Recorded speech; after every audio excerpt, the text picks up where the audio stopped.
The intensification of poultry production across the world could never have been possible without the development and mass application of vaccines used to prevent the principal viral diseases.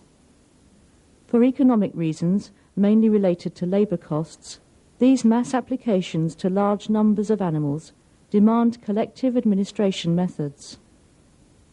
Although vaccinating via the animal's drinking water or by spraying is essentially a simple method, its implementation is more complex, since its aim is to administer one dose to each and every bird.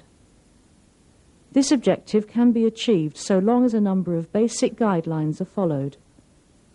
These guidelines will be illustrated in the following video. But first, let us consider some ways of administering vaccines to individual animals. The first guideline applies to all the methods used. Make sure that the poultry are in good health before they are vaccinated. If necessary, preliminary laboratory checks can be carried out.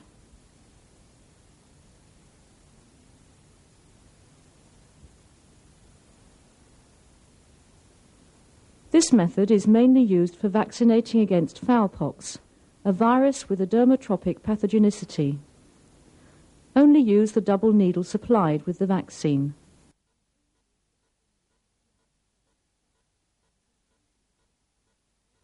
Once the vaccine has been reconstituted, the double needle is immersed in the vaccinal solution and then withdrawn, without wiping off any excess liquid against the mouth of the bottle or elsewhere.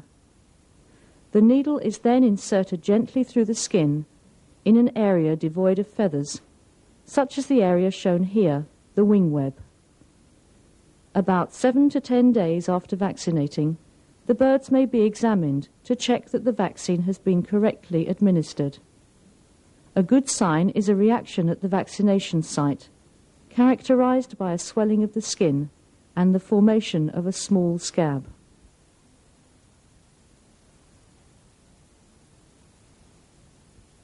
The aim of this method is to apply the vaccinal solution to the nasal mucosa via the nostrils. The container used must be deep enough to allow the beak to be immersed at least up to the nostrils. This method is used for young birds, usually less than 1 week old, when spraying is not possible, or if the bird's water consumption is not sufficient to allow vaccination via drinking water.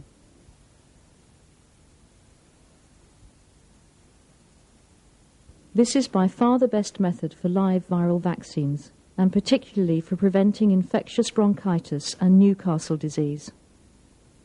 Indeed, it is the obligatory administration route for the infectious laryngotracheitis vaccine.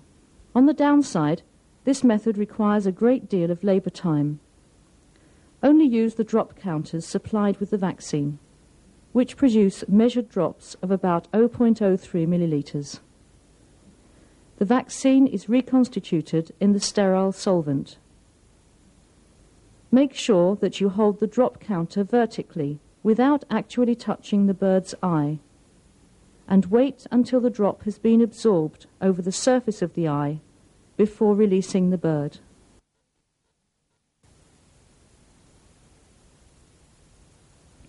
There are 2 types of water distribution system used on poultry farms: watering points and nipples. Regardless of the system used, the stages prior to distribution are the same and involve preparing the vaccine and depriving the birds of water. Before discussing these stages, remember that you must wash your hands carefully before handling the product.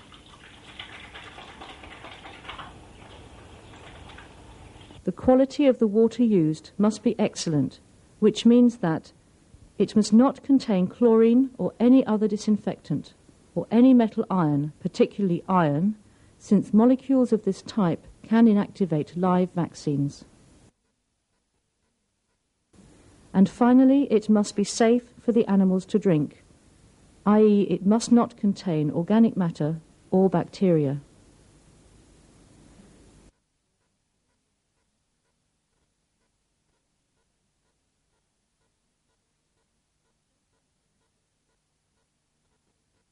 Sodium thiosulfate, at a concentration of 16 milligrams per litre to neutralise any chlorine, dried skimmed milk at a concentration of 2.5 grams per litre to protect the viral vaccine from being inactivated by other elements present in the water.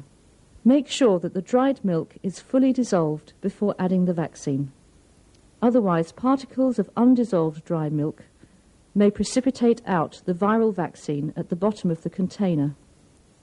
Use a non-metal stirrer for all operations involving mixing the vaccinal solution. Leave the solution to stand for 10 minutes. One last precaution to take involves preventing the undiluted vaccine from coming into contact with air. Having removed the capsule, open the vaccine bottles under water. The quantity of water required varies depending on the bird's age and on the ambient temperature. As a general rule, use about 1/5 of the total volume of water consumed by the birds on the previous day. A practical, although somewhat inaccurate estimation is sometimes applied.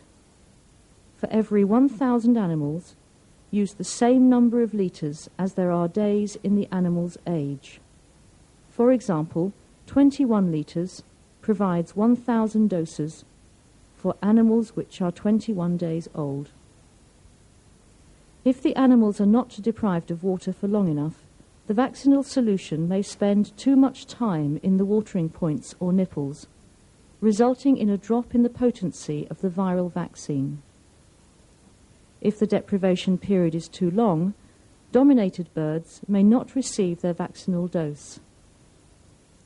As a general rule, 1.5 hours is about right. In hot countries, slightly less time is required, and it is especially important to carry out the vaccination during one of the cooler times of the day. If necessary, the number of watering points can be increased. This deprivation period should not be wasted, since it is an ideal opportunity to clean the watering points, as shown here, by washing with a sponge and water not containing disinfectant or detergent.